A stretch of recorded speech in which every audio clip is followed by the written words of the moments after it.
About 530 million years ago, in the Cambrian explosion, scores of exotic life forms, crawling, swimming, and biting, just suddenly appeared, but were then suddenly wiped out.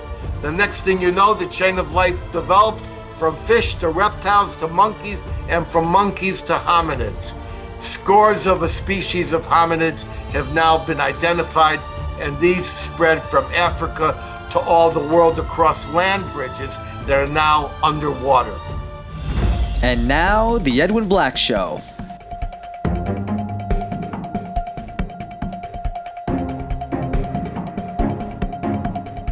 Sponsored by the books of Edwin Black, available on Amazon and at booksellers worldwide. And now, here's Edwin. Hello, this is Edwin Black, investigative journalist, historian, and human rights author of 325 editions in 40 languages in 190 countries worldwide, including IBM and the Holocaust, War Against the Weak, and my latest scoop book, Israel Strikes Iran, as well as a bold new 15th anniversary edition of my bestseller, Nazi Nexus. Ours is a show for opinion makers and decision makers, not mass clicks. So subscribe for alerts at theedwinblackshow.com. And if you want to support our work, we need your assistance. Please visit theedwinblackshow.com/support. Your help, big or small, assures our complete and utter intellectual and uncensored journalistic independence. Go to theedwinblackshow.com/support and keep us independent. Today's episode is made possible and sponsored without any preconditions, requests, or stipulations by members of the Jewish community of San Francisco and my bold new 15th anniversary edition of Nazi Nexus, available everywhere across the planet in 12 paperback, hardback, electronic, and audiobook editions. That said, remember, I only speak for myself, and the same goes for any of my guests.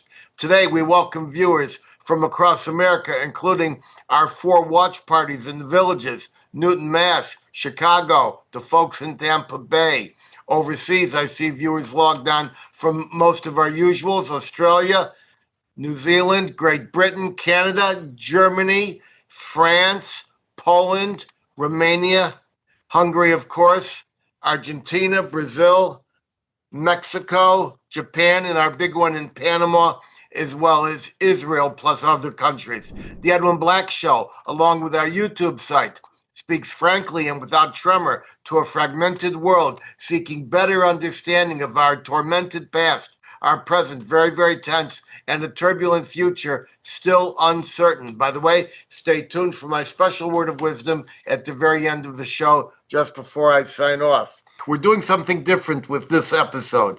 We've had so many requests for kids to review the scientific portion of this fascinating episode that we've deleted the initial pre-mono geopolitical commentary. So now you may see the entire episode with all of its fabulous insights into our magnificent universe and into the intriguing development of humanity, and safely show it to your kids and grandkids. I know I'm going to show it to my granddaughter, Cora. Enjoy it. And now we tackle the biggest questions in all of existence. Who are we, and what is our place in the universe? I promise you, no real answers, but instead a kaleidoscope of additional questions, a cascade of intellectual and scientific astonishment, and a headache from the monumental concepts about to unfold. I'm going to divide my remarks into 4 columns. First, our universe and our place in it. Second, our planet and its place. Third, our humanity as sentient human beings. And fourth, the unanswerable question of existence itself. Before I start, know this: the smartest scientists on the planet don't know the answers and barely know the questions.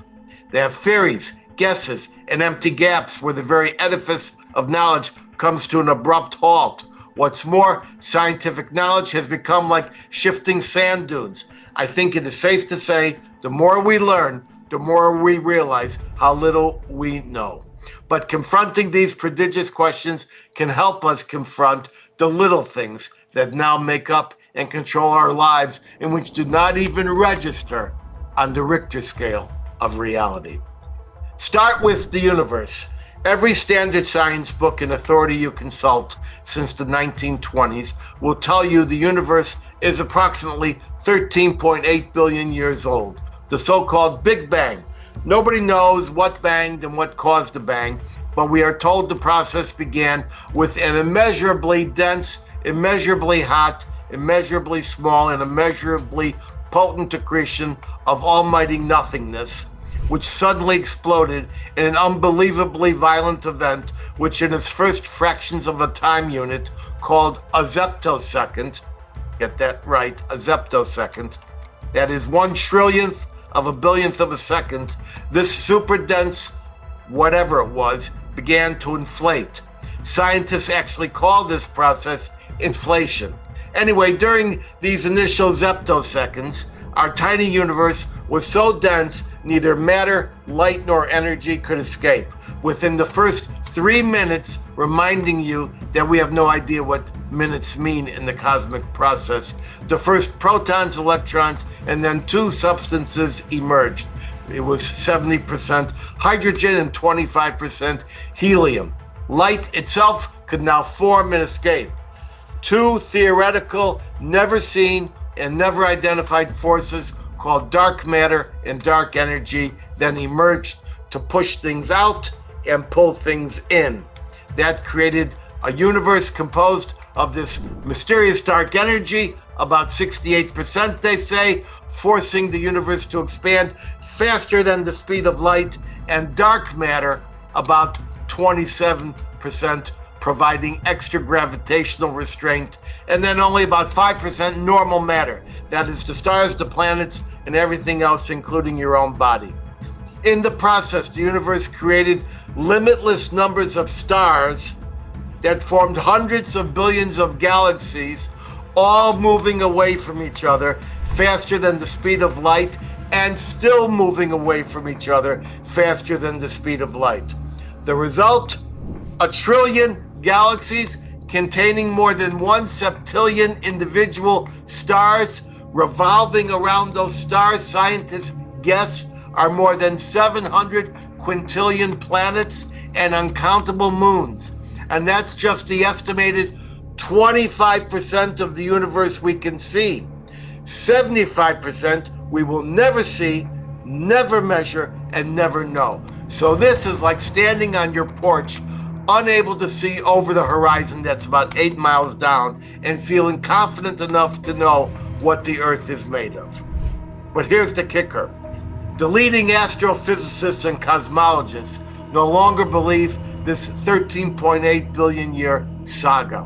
As a result of the James Webb telescope, we have now discovered so many well-developed galaxies at the very edge of time in the young universe where they should not be, that the scientific community now believes the universe is twice as old as we thought it was last year.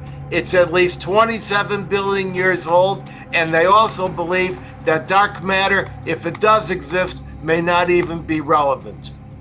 Wait, so no one knows, but they know this much. What we thought we knew and what you currently believe is not true. Hence, if we ask whether or not we are alone, we have to consider that there are octillions upon octillions of planets plus moons with a chance for particles to come together and create life. Now to our own home planet Earth. One of these countless galaxies formed was the Milky Way, with about 200 billion solar systems in it. And 4.5 billion years ago, our particular sun and its solar system of planets formed. Earth solidified to become a real planet. First it was mainly fire, and then it was mainly ice, and then it became rich in waters and lands, and we will never leave our solar system. The nearest habitable planet is Proxima Centauri b, which orbits the star Proxima Centauri. That's the closest star, just over 4 light years away. It would take anywhere from 100 years to 70,000 years to get there, depending upon the science fiction propulsions you visualize. This is why our universe is so potentially teeming with life, but we can't see anyone.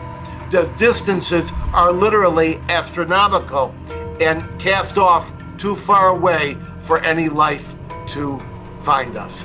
Perhaps in the not too distant future, for multi-generational mechanical missions, there will be some discovery, but we can safely table that discussion for another generation. In other words, call me in 25 years. That brings us to our Earth. 71% of the surface is covered in water, but no one really knows how water came to Earth. They theorize it was a bunch of comets and some watery parts of our molten core. But at almost 1.4 billion kilometers of water, that will require more billions of comets with water than anyone can comprehend. The truth is, science just doesn't know. This brings me to our planet's geology. Everyone knows that the land is layer after layer built up and visible in strata, or a geological cross-section that we can see that tells the story of our physical geological upheaval. But 25% of this geologic record has disappeared worldwide. This means that the record from 100 million years ago to over 1.2 billion years ago has just disappeared. Repeat, disappeared, including the fossil record. This is like your attic sitting on top of your foundation. Scientists call this global missing link the Great Unconformity. A few weird theories exist, but no one can come close to guessing why 25% of the Earth's record just vanished.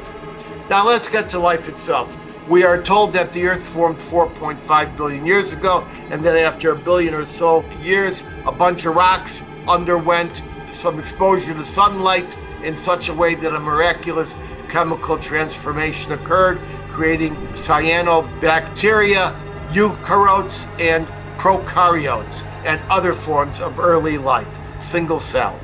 For life to exist, it must have a permeable outer membrane separating it from the outside environment, with the ability to take and excrete anything in and out, and finally reproduce itself. We are told from that these sun-drenched rocks arose all biology, from jellyfish to politicians, often considered, by the way, a related life form.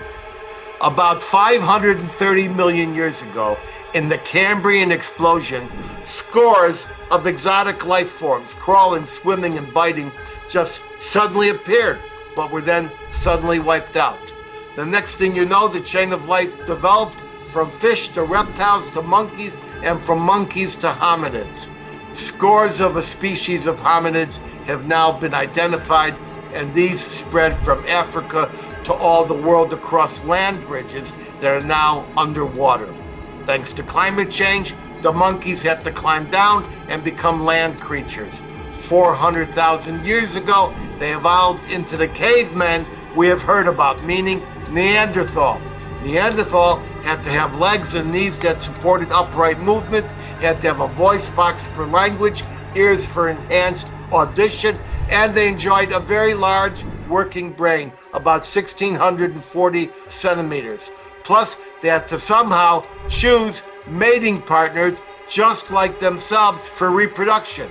Originally, we were told these cavemen were just a bunch of bruisers who died out and were replaced by the better version, and that was Homo sapien. Homo sapien had smaller brains, from 1,300 to 1,500 centimeters, but we were told they were better brains, smaller but better. So Homo sapiens thrived and became you and me, but now we know that is not true. Neanderthal clans were complex groups with group thinking, with abstract, symbolic, and artistic actions. More than that, they coexisted with Homo sapien in combined communities, especially in one cave in Israel called Tabun. It's located just south of Haifa. Most people today, that is me and you, still reflect 1 to 2% Neanderthal in our DNA. Most interesting is that Neanderthal survived the Ice Age, and at one point it is theorized just a few hundred persons, or perhaps up to 1,500 persons, managed to survive the impossibly brutal Ice Age climate about 900,000 years ago. Scientists call this the genetic bottleneck. All societies descend from these few small bands of humanity that huddled together and survived the last Ice Age. About 13,000 years ago, as the Ice Age retreated and the planet warmed, we saw cultures and populations expand and flourish. The last part of my explication involves the question of existence. And this part is going to bend your brain. First, when we talk about time, it is a highly debatable construct.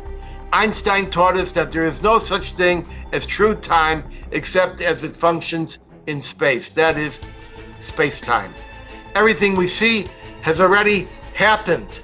The stars we see were emanations that occurred billions of years ago, and due to the speed of light, are only reaching us now. We can judge this from the redshift, that is the elongation of the light waves over millions of years, so only the red component is visible. We know what an echo is. It is the sound that happened before, but is just reaching us, and there the speed of sound is relevant. Even now, as you see my image live, it actually happened not now, but just before. Hence, there is no now. I'll repeat that. There is no now. Moreover, space itself can be bent by gravity or pressure and even speed, and that impacts when you actually see something.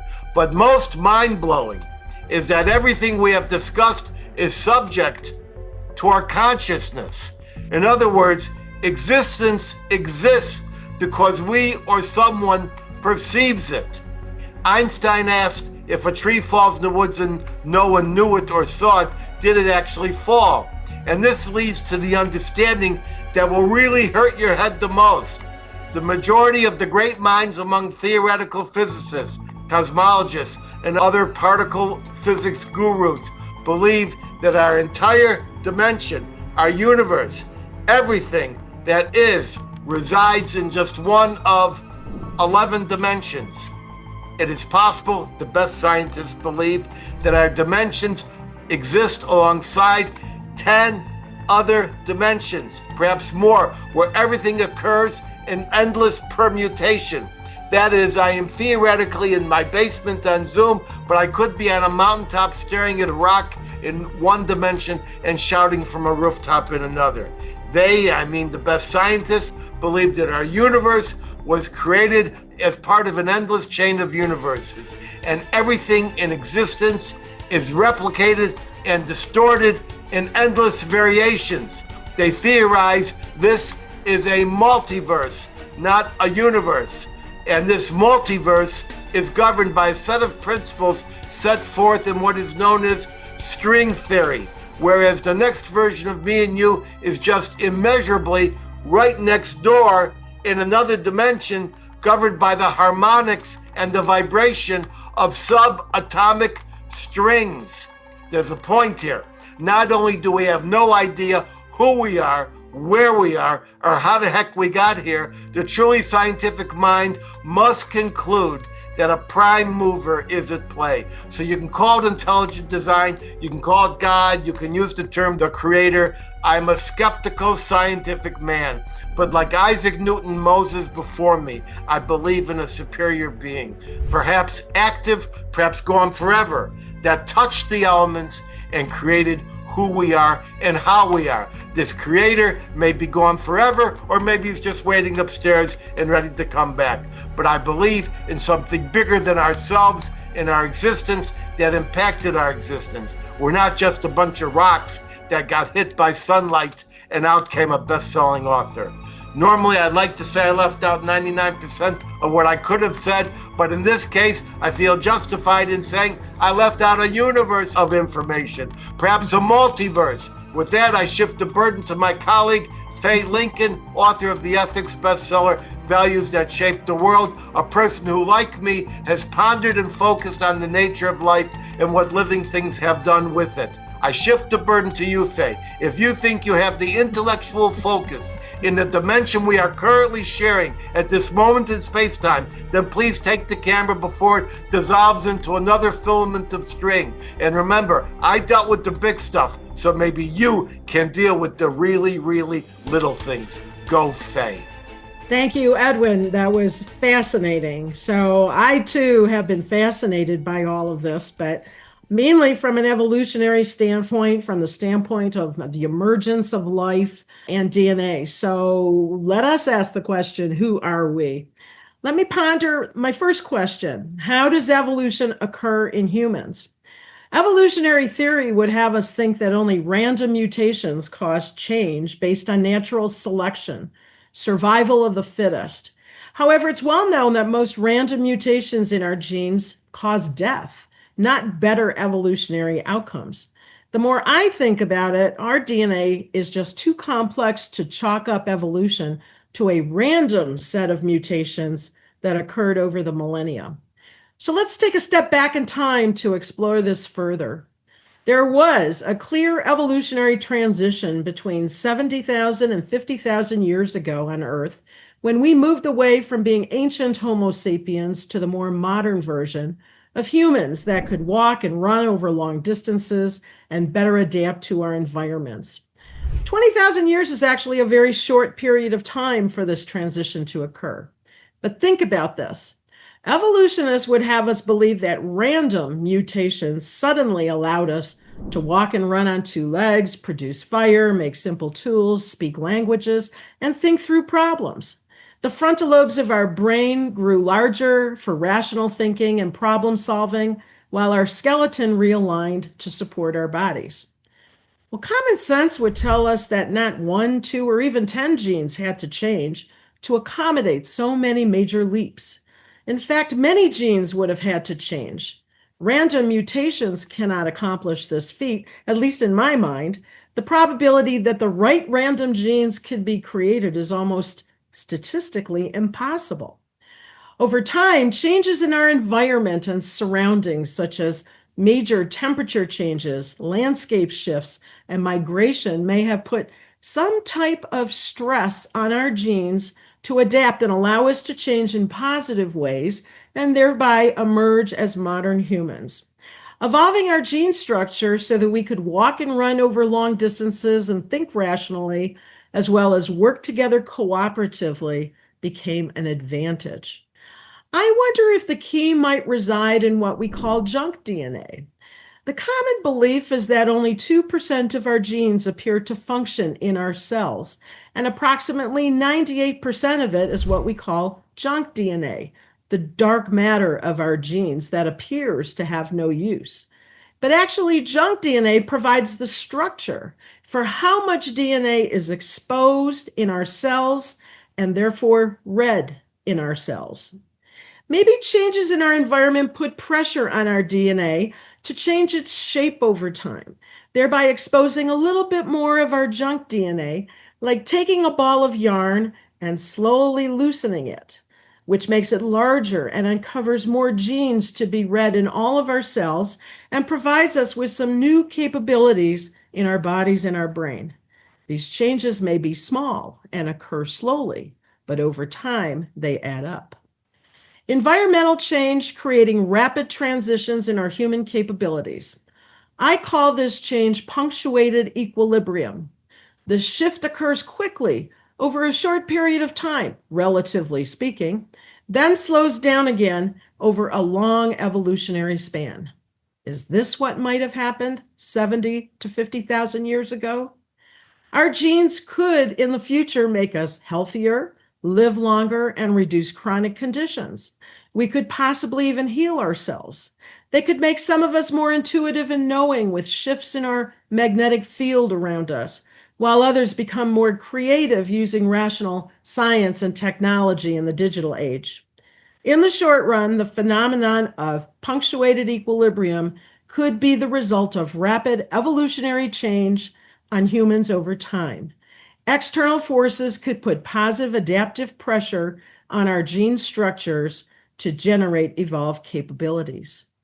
Which leads me to a second question for us to ponder: the role of consciousness in evolution. What comes first, thought or action? If you think about moving your foot, thought comes first, then action. So, where does thought come from? Certainly, I don't think from the tangle of neurons in our brain. Something has to start that chemical reaction so that we could move our foot. What if consciousness is a primary property of our universe? What if our brains function not only at the chemical and physical level, but also at the quantum level? The invisible quantum world makes up most of space. What if consciousness is a part of this and we connect with it? I'm not sure that our brain becomes more conscious as it enlarges, as some would say. Instead, maybe the brain enables consciousness to emerge through its complex clusters of neurons and electrical activity, which can pick up our thoughts and memories from the quantum world. Maybe it's our soul, along with memory waves surrounding us, that creates consciousness as thought connected to the world around us. To tie all this together, maybe our purpose is to evolve consciously, to become better human beings, to create purpose and meaning in the world. By doing so, our consciousness impacts others, both directly and indirectly through the physical and quantum world, in ways that connect us to each other and encourages us to evolve toward a higher evolutionary level. The quantum world of the universe may be the primary source of consciousness and the heart of evolution as we know it. Wow, Faye, I tackled the big thing, but I see you're tackling the little thing. Yeah. So, quantum world is a world of little things, actually. All right, because I can just visualize Ken, his head is bursting. Just tell us a little bit about quantum entanglement. Well, quantum entanglement essentially means that if you have very, very small atomic particles, like electrons, for example, that have somehow in some way come into contact with each other, and then they're spread out, the distance can be as far as you can possibly think, that when you spin one electron, the other one will spin exactly the same, okay, or in the reverse direction. They're entangled, in other words. That's called non-locality. And that's one of the things that Einstein actually had a very hard time with, trying to understand, is that particles that have come into contact with each other at some point are basically on the same frequency or wavelength. And so that creates this field of non-locality or entanglement. So if you and I interact all the time, Edwin, which we often do, then you may know what I think and I may know what you think, because we may be entangled. Our minds may be entangled, and we anticipate things. Now, think of something else that's kind of interesting. There have been studies shown where you have an island, okay, in the ocean, and you have another island, maybe, within a distance, but there's no way that animals could have gotten from one to the other. And you put monkeys on one island, okay, and they suddenly have a new trait of some sort, okay, or they pick up a new habit. And so one or two monkeys start to do that, and then suddenly all the monkeys on the island over a short period of time start to pick up the same practice. Well, interestingly, what they've shown is that monkeys on the other island, and by the way, the monkeys didn't have internet, okay? So there's no way for them to get over there. But suddenly monkeys on the other island start to pick up the same trait. And pretty soon, monkeys on both sides of the island are doing the same thing. Well, where does that come from, So the reality is that, when we have thoughts, memories, when we do things, when we try to do things with the appropriate, maybe purpose in life, and we affect others, well, those other people are affecting others as well, and we're going to larger and larger numbers of people. And pretty soon, more people are picking up the same habit. Are our minds entangled? Are we somehow connected through the quantum world? Are we communicating in some fashion other than just physical or the internet?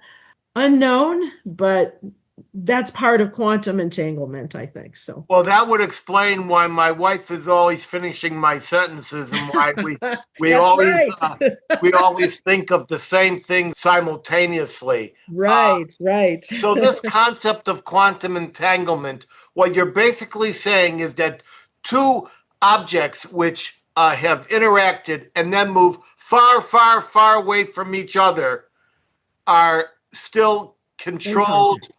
or have a relationship which governs each other. And that's what physicists call quantum entanglement, right? Correct. Okay. Exactly. Okay. Let's get to the questions. This is from the villages. Are you saying you believe in God? All right. Faye, are you saying you believe in God or something like God? Well, first of all, let me say that I do believe in God, and I do believe in a higher being, however that might be defined. Okay. Now, the question, and I think, Edwin, you brought this up also at the end of your discussion, and that is, how do you define God? Okay. Is God a form of living energy? Is God a form of connectedness when we think of God as being omniscient and omnipresent? How do we think about that? Does God know everything that we are doing? Or is there some other type of a quantum phenomenon that's going on in that? I can't tell you exactly what God is, but I do believe that the energy of God tries to drive us toward a higher evolutionary level.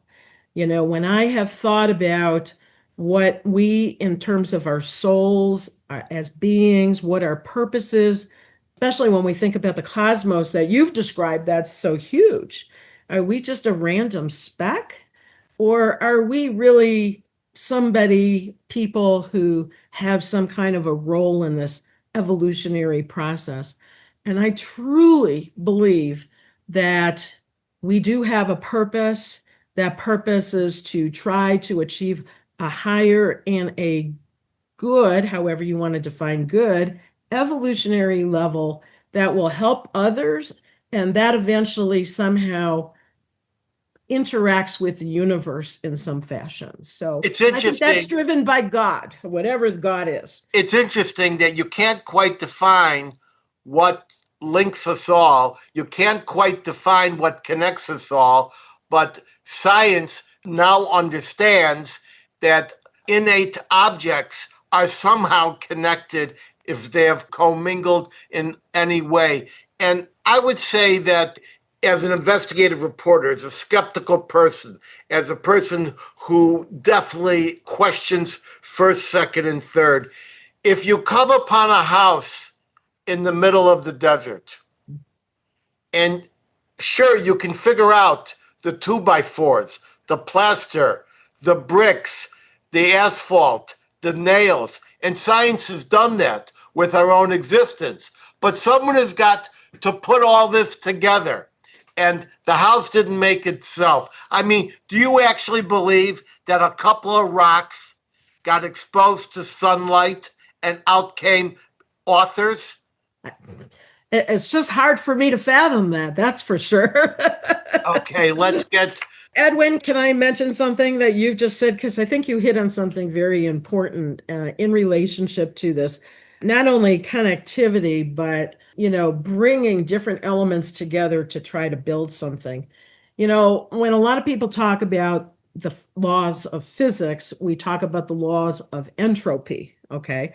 And of course, in entropy, that means that everything seems to fall apart, and come apart, and we seem to always be moving towards destruction.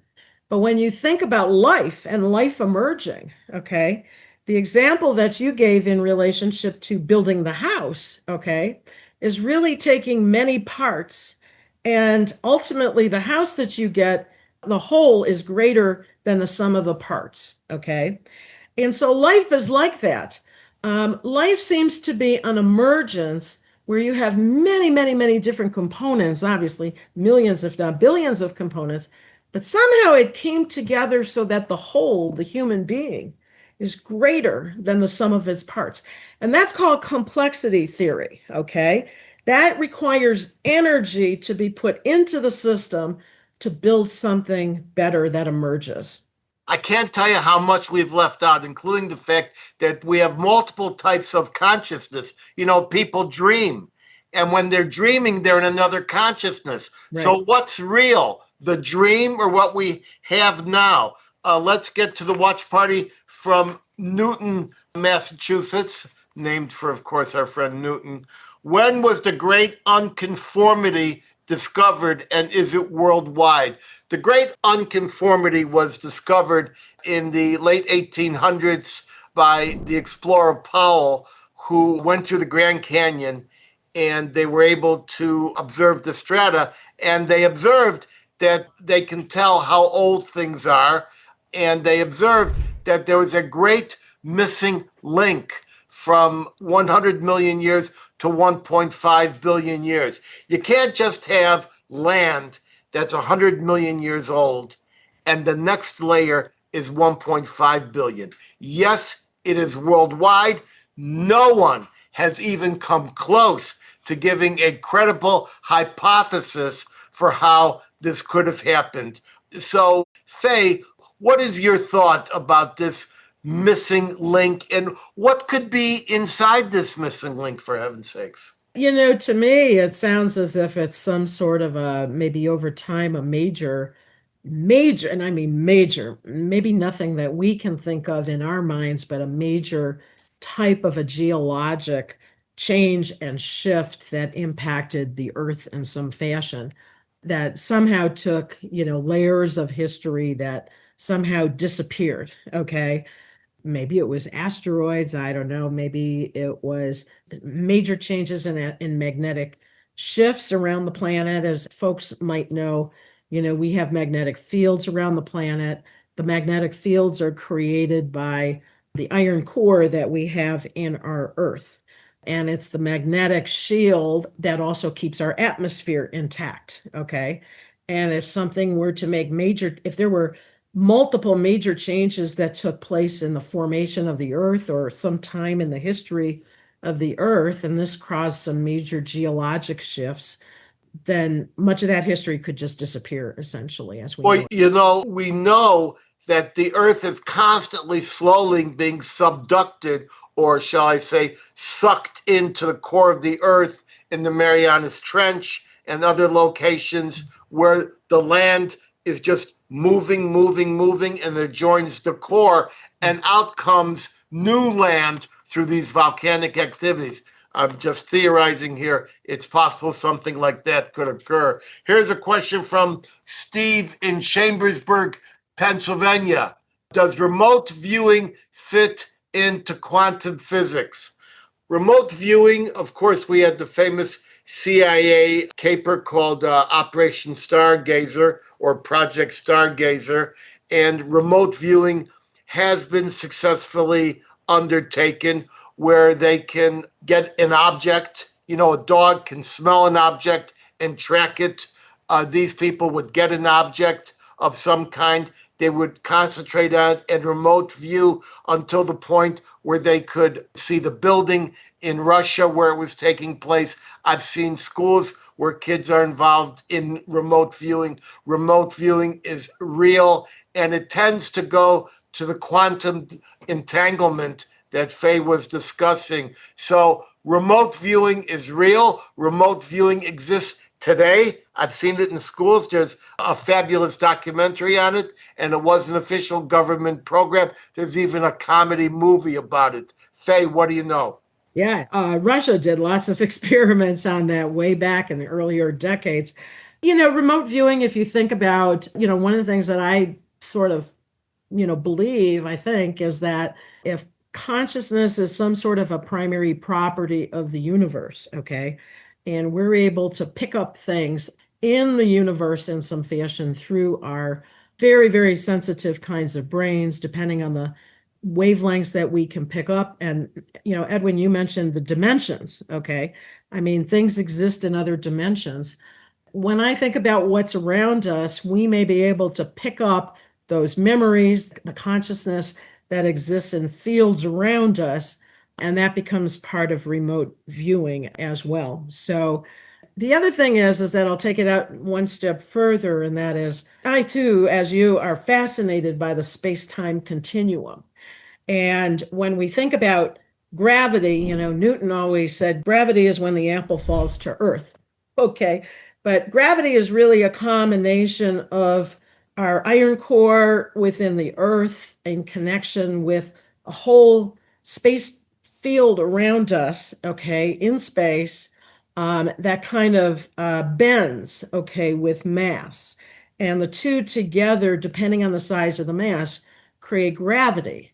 And within that, I consider that the space-time continuum. And so the question is there really time? Okay. If time really doesn't exist, it only exists in our world, let's say, because we are a greater mass, physical mass, and time is slower for us. But in the quantum world, time may not even exist. And so when you think about memories and remote viewing, okay, and if memories are part of the world around us and we can pick those up as something within the quantum field, then time doesn't become an issue. And so we pick up remote viewing. So there's this whole connectedness, I think, that might exist between the two. All right. Thank you for that. The Watch Party in Chicago says, where is mankind going? Now, that's interesting because that goes to the very thrust of why I scheduled this show. And by the way, I love the trailer that I made for this show. So the reason I spoke about the unimaginable vastness of our universe was because so many people are fighting over so many small, tiny things that in the vastness of space and time, or space-time, or in the larger subset of existence, don't even register on the Richter scale. But I fear, it's interesting that Faye brought up entropy, which is constantly in destruction. The universe essentially destroyed itself and then reformed itself into all of these stars. And so I think that I wanted to give context to mankind, that we are fighting about very, very small things. And if we put them into the larger context, it might make a difference. It also deals with an issue that the Jewish people treat when they talk about life and death. They always say, well, when a person dies, he lives on in memory. So if he lives on and only in memory, what is memory? It's electrical, it's chemical. We're talking about, I can see him now, but he's not there. So the point is, these are all metaphysical questions. So when I say, so where is mankind going? Mankind right now is headed on that entropy path. Mankind is fast trying to destroy itself, completely disregarding its place in humanity, in the universe, and existence. So I am very concerned, more than any time in my life, that all the ingredients of our present world are tearing us apart instead of bringing us together, and we really don't know what's around the corner. Faye. Well, let me try to be a little bit more optimistic. And let me start from where you're saying. You're absolutely correct, Edwin, in that, we have a choice as human beings, how we act. Okay. We have a choice of, and I'm using this as arbitrary, being good and being bad, making good choices and making bad choices individually and as a people and as a world. Okay. And what path we choose, I think, helps, determines what direction we'll end up going in the future. So if you believe that, or any person believes that they are merely a random speck of dust in the cosmos, okay, and there's no life out there and there's nothing else to interact with, then one may say, what's the purpose of life? What's the purpose of living? I can do whatever I want, and that's the end of it. But if you have a worldview that says that we are all connected in some fashion, that there is more out there than just us, maybe it exists at a different dimension. I have to believe that there is more out there.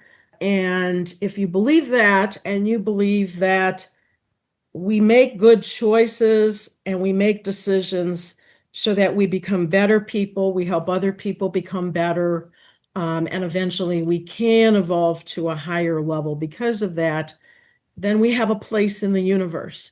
And that place is through connectedness somehow in the quantum world.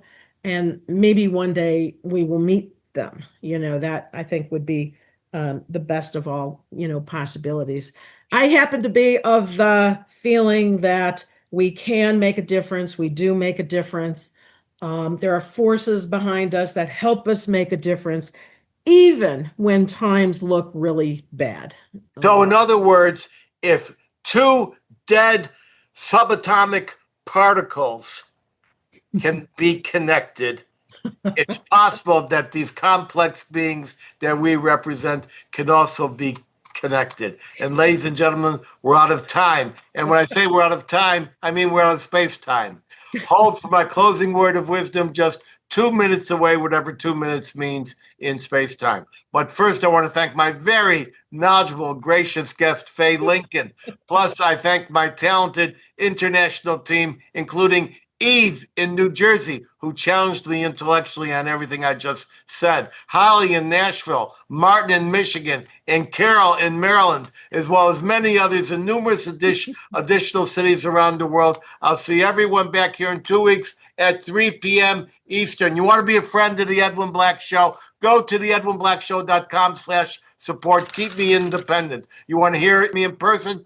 Consult my events page at edwinblack.com. Until then, head over to any Barnes & Noble in the USA or any Amazon, Walmart, iTunes Books, Google Books, Kobo, or Audible.com platform in 190 countries across this roiling, toiling, boiling planet, where you can find any of my 325 book editions, such as IBM and the Holocaust and my latest Israel Strikes Iran. If you want an autographed copy, hit edwinblack.com and click books. Get access alerts to participate live in future shows, not knowing what the future really is. Future shows at theedwinblackshow.com. You'll see a much enhanced and exquisitely produced version of this show and prior episodes by subscribing to our YouTube channel at The Edwin Black Show, and then click the notification button like tens of thousands of others have. Follow me at Edwin Black Book on X as well as Facebook. And now for my closing word of wisdom. You are part of the universe. That means there's a universe inside you. I'm zooming out from our nation's capital. Bless all of you. Pray for all that is unfolding before our very eyes.